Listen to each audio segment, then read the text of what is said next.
All right. So, our who's that Pokemon for this week? Again, not looking at Scyther because we've done him in a previous week, but we are going to look at Pinsir, Ugh, who I'm shaking already.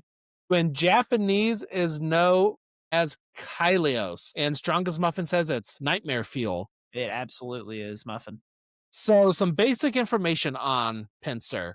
It's number 127 in the Pokédex. It is a bug type, but it does have a mega evolution, which is bug and flying type. Its height is 4'11", and the mega version it's 5'7". So it's 5'7" in its mega evolution. Jeff, I'm 5'9", so it's 2 inches shorter than me. It is 2 inches shorter than you. In its regular version, it weighs 121.3 pounds, and its mega version it weighs 130.1 pounds. And it is known as the stag beetle Pokemon. And as I said, it mega evolves with Pinsirite. And Josh, I have shared a picture of Mega Pinsir. I'm going to God. share this with the group as well, just so you can, for those of you watching, you can look at it. But Mega Pinsir is one of those terrifying Pokemon. Yeah. Nope. If I see that, I'm taking it's not a lore dump, but I'm taking another type of dump, and then I'm dying. And then I'm dying. That may be one of the most terrifying Pokemon. Like, you thought regular Pinsir was terrifying. I think this is even more terrifying. I agree. No. That is a no for me. All right, going into Pinsir's origin, his name. Pinsir's English name comes from the word pincer, obviously, referring to its powerful gripping claws found on certain insects and crustaceans. The spelling is slightly altered to give it a sharper, more creature like feel, but the meaning is unmistakable. The name highlights Pinsir's defining feature its massive spiked horns used to grab, crush, and tear opponents apart. That's terrifying. Its Japanese name, Kylios, is believed to derive from kairos, an ancient Greek word meaning a critical or decisive moment. This fits Pinsir surprisingly well. It's a Pokemon built around overpowering strength and finishing fights quickly. Some interpretations also suggest a phonetic influence from words associated with cutting or slicing. These are Kiru, which means to cut, Kamu, to bite, and Saku, to tear. Hmm. Kylios is a cool name. I do like Kylios.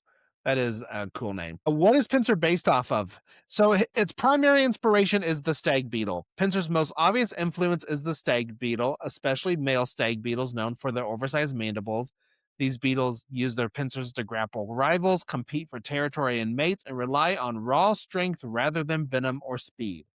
Its secondary influence is the rhinoceros beetle. Pinsir also borrows elements from rhinoceros beetles, particularly in its thick armored body, the heavy forward facing horn structure, and the sense that it's built like a living battering ram. The rhinoceros beetles are famous in Japan for their power, and they're often depicted in media as symbols of strength and toughness, traits Pinsir embodies. Pinsir's biology. Pinsir is a bipedal, I'm going with those science words, Mhm. coleopteran insectoid Pokemon with a broad, dull brown body divided into segmented sections by thin lines. Atop its head sits a massive pair of gray spiked pincers that define its silhouette. Its mouth is lined with long, flat teeth arranged horizontally and has sharp, triangular eyes. Pinsir is capable of limited color vision and appears particularly drawn to the color green. Its build is uneven but purposeful, with short, thick legs for stability and long, slender arms for reach. Each hand and foot has 3 claws with 2 toes facing forward and one pointing backward. He's just a stumpy little guy. He is He's just a stumpy 5'7" guy a stumpy little guy that can cut you up.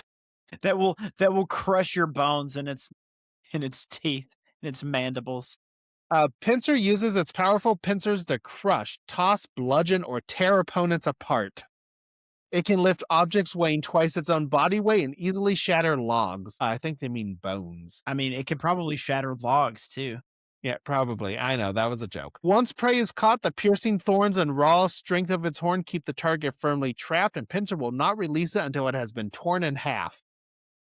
The horns themselves are surprisingly flexible, as shown in the Bandai Pokemon Cardass cards. What is I, that? I will have to. Can you do some research while I'm reading this? Yeah, I got you. I got you. Okay. Where they display a wide range of motion. Beyond hunting, Pinsir has been shown to enjoy tree sap, as seen in Pokemon the Series episode A Sappy Ending.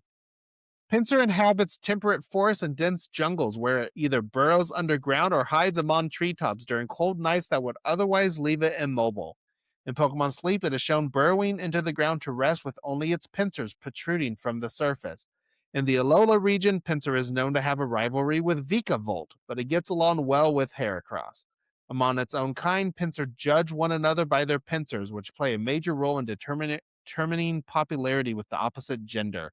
The thicker and more imposing the horns, the greater the appeal. Pinsir is capable of Mega Evolution, transforming into Mega Pinsir. As Mega Pinsir, it gains a large pair of translucent yellow wings with orange veining near their bases. Brown elytra appear on its back, each split by a pair of orange blade-like structure. Its arms lengthen, and a T-shaped spike forms on each forearm. The pincers on its head grow longer and more heavily spiked, while its eyes shift to a striking yellow. Upon Mega evolving, Pinsir enters a constant state of heightened excitement and rarely touches the ground thanks to the newfound ability to fly. I mean, I'd rarely touch the ground if I could fly. Absolutely. I would never touch down.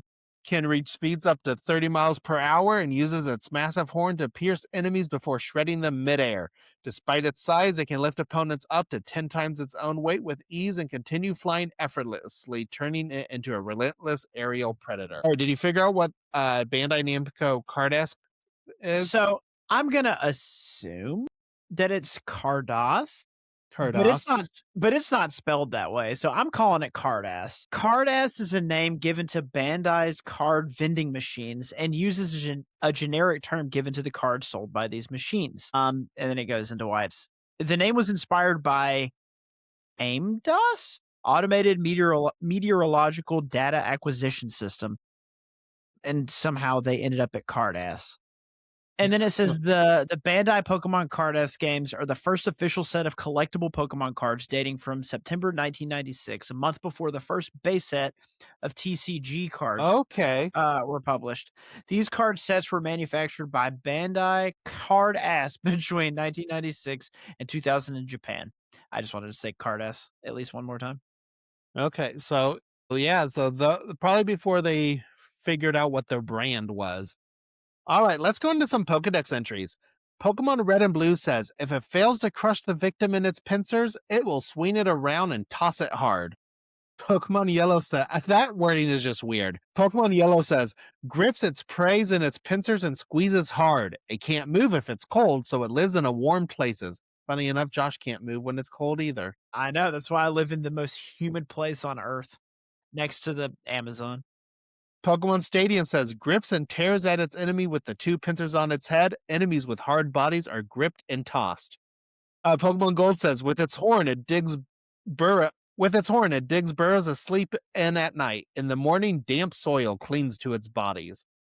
I just love how. So I look at Pokedex entries as this professor is studying the Pokemon, and then you get these weird ones where, like Pokemon Gold, like we have nothing. Okay, we get that it burrows, and then he's like, huh, that dirt's sticking to it. I guess that's important to note. He woke up just in time to see it coming out of the ground, and that's all he had to contribute.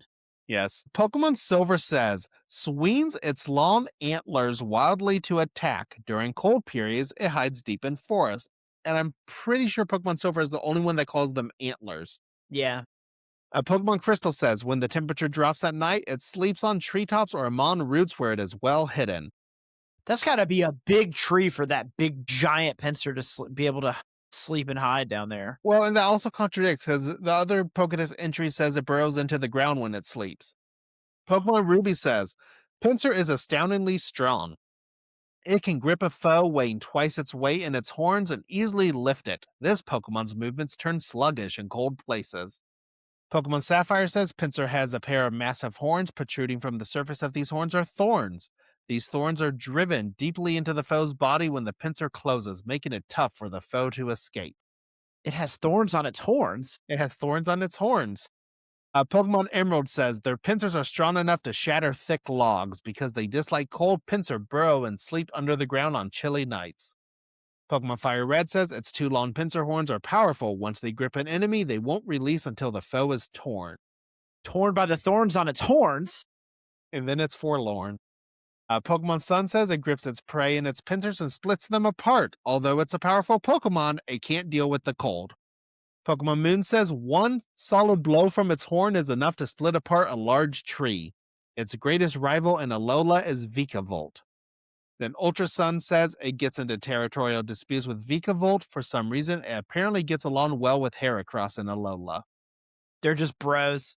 Pinsir and Heracross just chilling. Pinsir and Heracross. Ultra Moon says although it's tough, it can't handle cold well. When night falls, it buries itself in leaf edge and sleeps.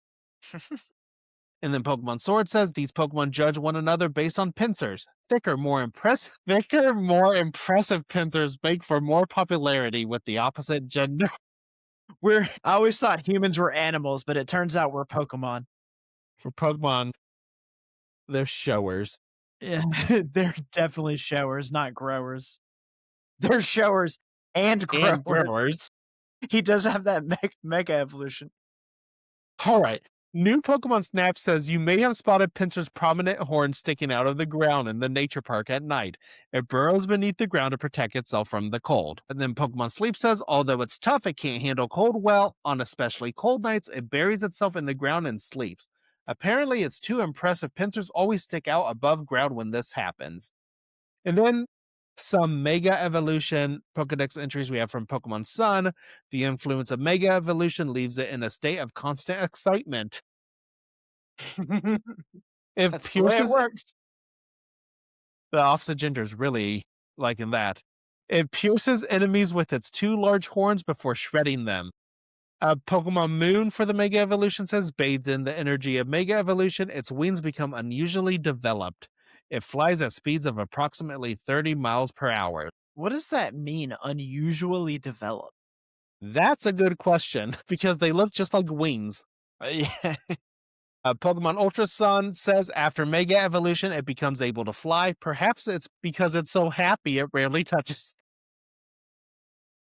Why not? Because when I look at a Pinsir, I'm just like, yes, that thing looks happy. Do I need to share the picture of the Mega Pinsir? Yeah. Nothing is angrier than a Pinsir outside of a Beedrill. Yes. And then Pokemon Ultra Moon says it zips around at blistering speeds looking for an opening to skewer its opponent on its giant pincers. And that is our Who's That Pokemon segment on Pinsir.